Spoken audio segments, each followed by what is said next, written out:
آج ہم پڑھیں گے جنگل کی کہانی۔ شیر بارش سے بچنے کے لیے ایک درخت کے نیچے بڑے غرور انداز میں بیٹھ گیا۔ دیکھتے ہی دیکھتے بارش تیز ہو گئی۔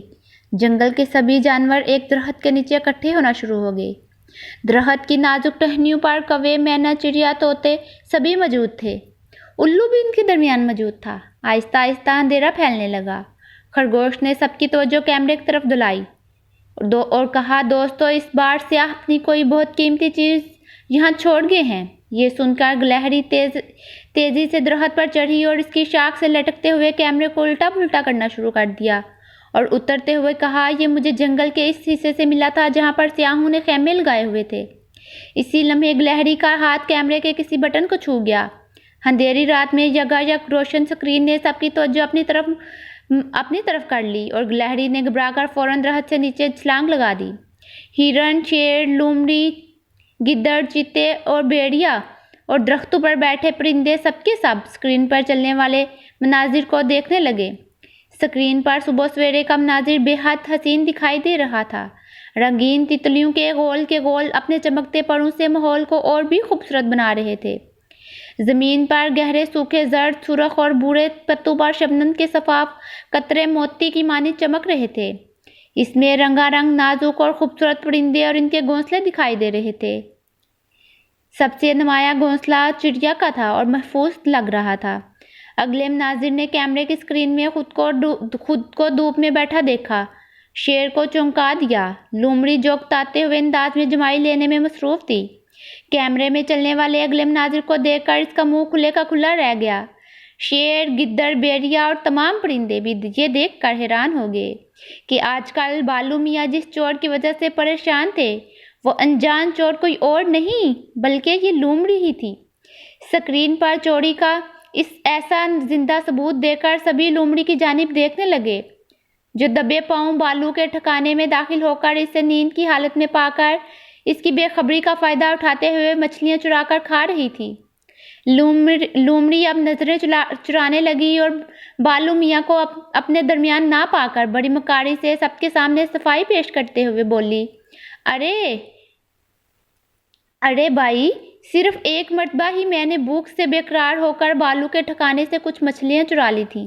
یہ کہہ کر وہ غصے کی اداکاری کرتے ہوئے کیمرے کو شاخ سے اتار کر پھینکنے کے لیے لپکی، مگر شیر نے اسے گھور کر دیکھا اور وہ ہنس کر بیٹھ گئی۔ لگڑ بگڑ بولا، مجھے تو یقین تھا کہ یہ تمہارا ہی کام ہے۔ ایک مناظر ایسا بھی آئے گا جس نے شیر کو کھسکنے اور باقی حاضرین کو زیر لب مسکرانے پر مجبور کر دیا۔ اس مناظر میں شیر میاں اطمینان سے ٹیلے پر آرام فرماتے ہوئے دکھائی دیے۔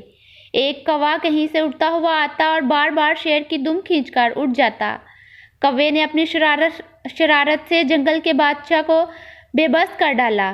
بندر سے رہا نہ گیا اور کھیک کرنے لگا۔ اس کی دیکھا دیکھی باقی سب بھی ہنسنے لگے۔ الو نے ذرا سی آنکھیں کھولی اور بولا، ارے بھائی، کوے کی مزید کارستانیاں بھی تو دیکھو۔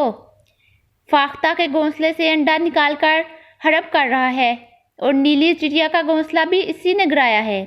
اچانک بندر کی ہنسی رک گئی جب وہ خود درخت کی شاخوں سے لٹکا ہوا نظر آیا اور اس کی ایک اونچی شاخ پر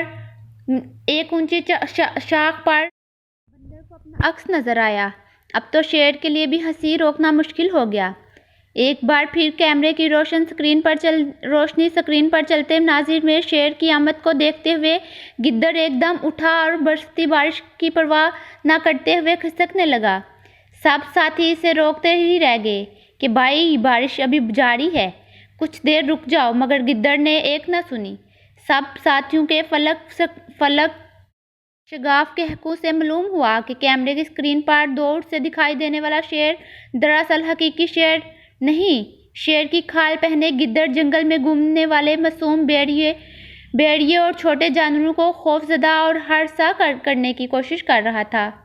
زرافہ ایک اونچے درخت کی شاخ سے پتے کھاتے ہوئے اپنی لمبی گردن موڑ کر شیر کو حیرت سے دیکھ رہا تھا۔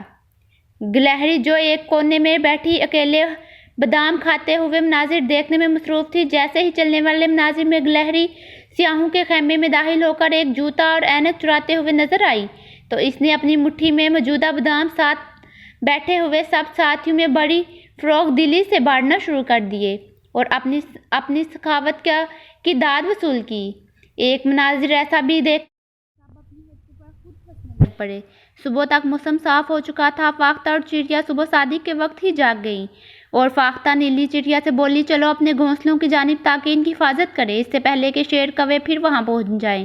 شیر نے بھی ایک طویل انگڑائی لی اور یہ کہہ کر اٹھ کھڑا ہوا کہ میں بھی دیکھتا ہوں گدڑ نے میرے دادا جان کی کھال کہاں چھپا رکھی ہے۔ مکمل صبح ہونے تک جنگل کے سبھی ساتھی اپنے راستوں پر جا چکے تھے اور اس ناقابل فراموش رات کو یاد کرتے ہوئے جب بھی وہ سب اکٹھے ہوتے ہیں تو اپنی اس رات کو ضرور یاد رکھتے ہیں۔ اوکے، اللہ حافظ، اپنی دعاؤں میں یاد رکھیے گا۔ پھر ملیں گے ایک نئی ویڈیو کے ساتھ۔